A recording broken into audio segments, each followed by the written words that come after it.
Hey guys, this is Hell Hades. It's going to be another Raid Shadow Legends video. So guys, we've got another ×10 summoning chance coming tomorrow. I think it's just before the new patch launches. I don't know if they're trying to deplete shards or if this is genuinely some cool stuff. Obviously, as ever, these ×10's chances to summon basically means that the summoning rates will be the same, but if you summon one of these factions, then you will get 10 times the chance to gain the champions on this list. So I'm going to go through the list. Some of them are actually very cool champions. They're game-changing champions for your accounts. So let's get into it. Let me show you what we've got. So there's going to be 8 champions up for grabs. Yeah, so we're going to start then with Knight Revenants. Now these are 2 of the best epics in the game. All of these chances to summon guys are going to be like the pairing champions. So the first pairing here is going to be Senacia, who is a brilliant, brilliant champion in Knight Revenants. AoE on her A1, which hits really hard for someone who's got such a low base attack. She's got a heal on her A2 and puts target skill on cooldown, which is very cool as well. And then she's got a equalize on her A3. This is quite an unusual ability. Basically, she takes all of the HP pools of everybody. She equals them across the party, and then she increases everyone's HP by another 10%. It's a really cool ability. It works on something like an Ice Golem. Even if you've got heal reduction on, this doesn't count as a heal. Not that the heal part would, but the rest of it doesn't count as a heal. You can still equalize health. So very, very cool champion. Yeah, if you don't have her, then she's probably someone worth pulling for, actually. But she is paired with a Void Skull Crown. So these two together have got a very cool passive. So Skull Crown can resurrect when she's on the same team as Senacia. So both of them have got massive damage potential A1s and A2s. Skull Crown's one of the best arena champs in the game for the mid game. She's just pretty nutty. A1 absolutely nukes. Double hits if the enemy's got more than 50% HP. Absolute slam dunk on her A2, which also can apply a weaken. This is great for waves on dungeons. This is really, really strong in the arena. Can literally one-shot a whole team in the arena. And a further passive here that makes her unkillable every time she drops below 20% HP. Can be on a 4-turn cooldown. Brilliant for faction wars, great for dungeons, and mental in the arena. Unless you're in the real endgame. In the endgame, she drops off nowadays because people can kind of hit through this, but like rotors can just slam through this. But still a really good champion. And actually, for an epic, very worthwhile pulling Void Shards, in my opinion. So, good champion there. The next pairing, not quite as strong, I would say. Not quite as strong. Wrong faction, always do that. Where do they live? How do I not know this yet? Bannerlords? No, was I right the first time? No. Where do they live? Here. I've picked... I did click on it. I missed it. Juliana. Juliana used to be the go-to champion for clan boss. Nowadays, for me, she is middle tier, mid-tier, not brilliant. I would not be pulling shards to try and pull myself a Juliana anymore.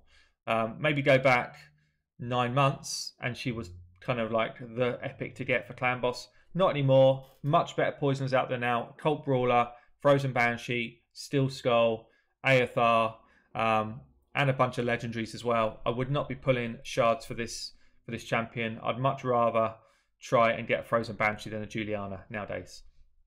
But she has got a bit of turn meter fill on her A1. She has got some decent poison on her A2. And she does have an HP burn on her A3. And that'll be funny, if you get her and you don't have one of those other poisoners, then she will be in your clan boss team for a long time. She will replace your KO in your clan boss team or go alongside him. If you don't have a counter attacker, she's actually pretty good for the amount of speed she can bring herself. But I wouldn't be going out of my way to pull her with my shards on a ×10 event. The one that she pairs with is Romero. So he has a passive. When Juliana's on the same team, attacks all enemies. It's not a passive, sorry, it's an ability. Attacks all enemies 3 times, and it's based on his defense. It's quite a nice move, actually. but he by himself is, again, very mid-tier type of guy. Pretty useful on Spider, pretty useful for like dungeon carry, but I wouldn't go out my way to be 6-star in this guy unless I was short on champs and options. I don't think she gets any benefit from... Oh, here we go. Ignores 50% defense when Romero's on the same team. Okay, so this ability does hit harder when... I've actually tried these two together. It's pretty decent, but I wouldn't go out of my way to try and put them in the same teams. They're not...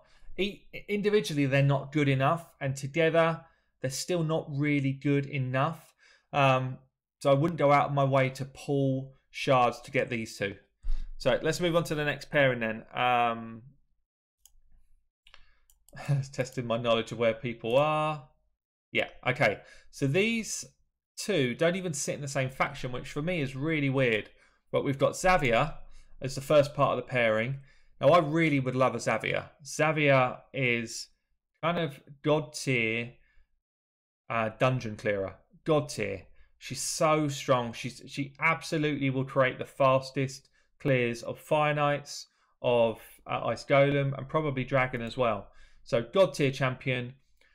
Pretty good anywhere in the game. But for me, mainly dungeons. Dungeons is where she excels.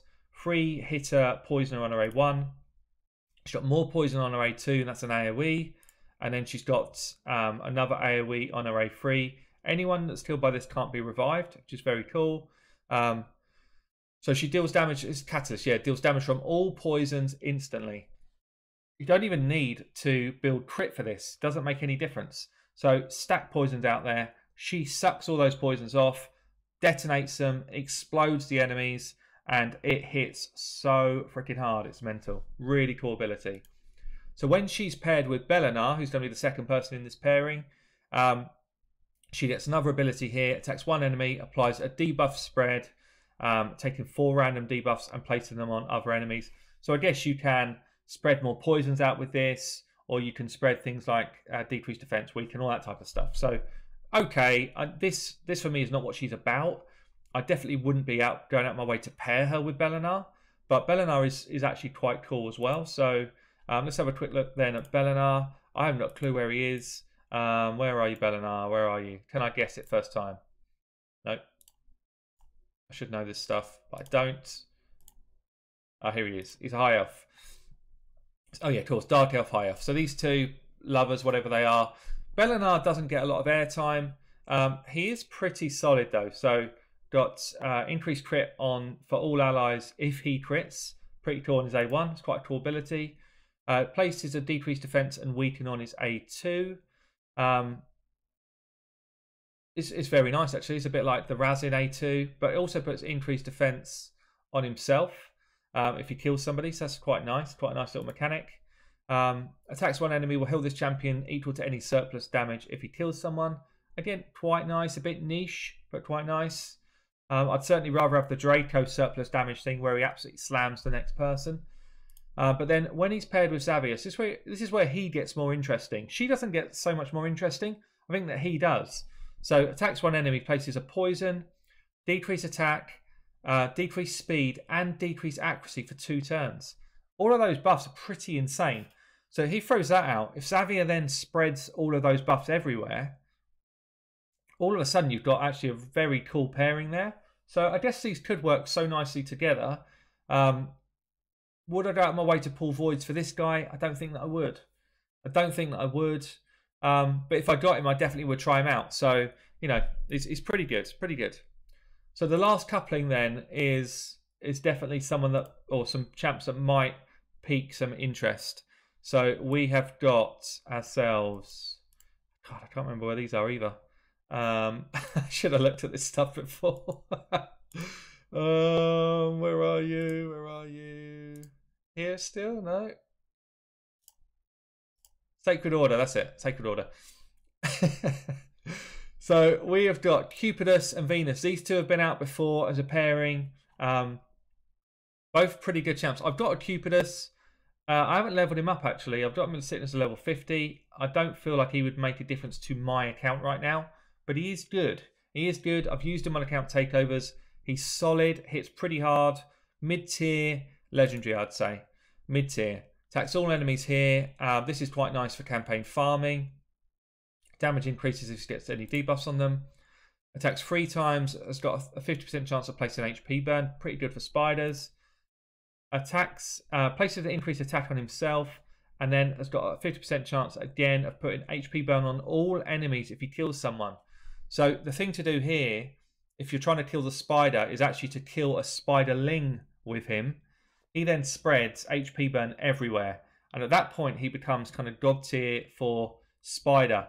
But that's not auto, that's manual. He will not do that on auto.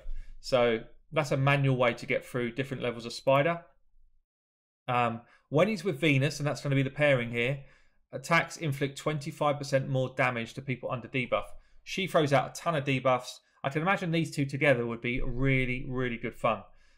So if I pulled a Venus, I would definitely build this guy up. But without Venus, I feel like he's okay. Good base speed, terrible, terrible base defense. He's wearing all this armor. What's it made out of? Literally, it must be made out of flowers because he is so hard to keep alive. You have to build his he's not quite good HP, but his defense is so bad. It's like a rare level defense, this.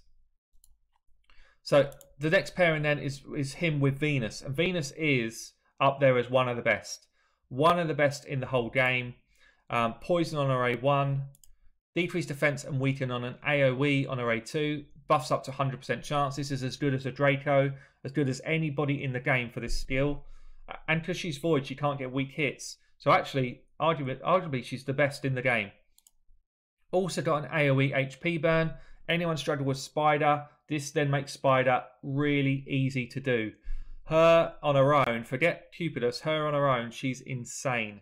When she's with Cupidus though, she's got this ability here, removes all buffs from all enemies, and it's got a 50% chance of getting another turn.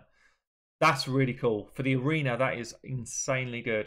And then she's got a good aura as well. So for me, out of those 8 champions, I've already got the first 2, so the Senacia and Skull Crown. If I didn't have them, I would be pretty keen to roll on them, actually. Not caring about Juliana Romero. I would love a Xavier and I would love a Venus. So there's a good chance I'm going to be pulling shards tomorrow. Rightly or wrongly, I know it's not the right idea to do it, but there's a good chance I'm going to end up doing it.